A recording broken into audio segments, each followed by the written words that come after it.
deserving yung kayon sila ang makadawat tungod kay wa mo din sila yung mga anak unya gawas pa luoy kayo ang ilang kahimtang.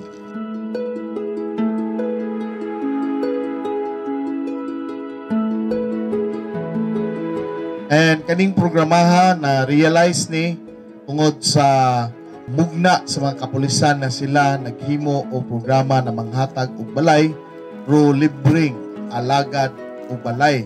Congratulations to the beneficiaries sa nga ato ang gihatagan or gi-turnoveran og maong libreng alagad og balay in collaboration again with our personal advocacy ni Governor Aris nga balay sa paglaom. Personal nga advokasya tungod kay personal nga kwarta ang atong gigamit.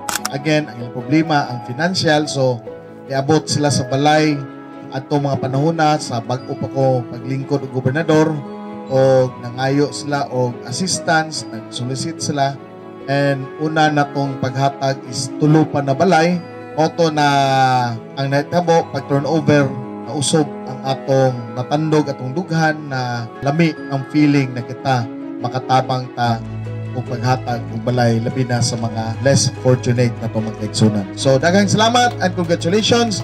Akong panghinaot nga ang tanan nasa maayong panglawas. I'm happy na nagkita-kita ta bisan gamay ra ta. Again, balikon ta mo, magkita-kita ta og balik usbon ko. Daghan kaayong salamat.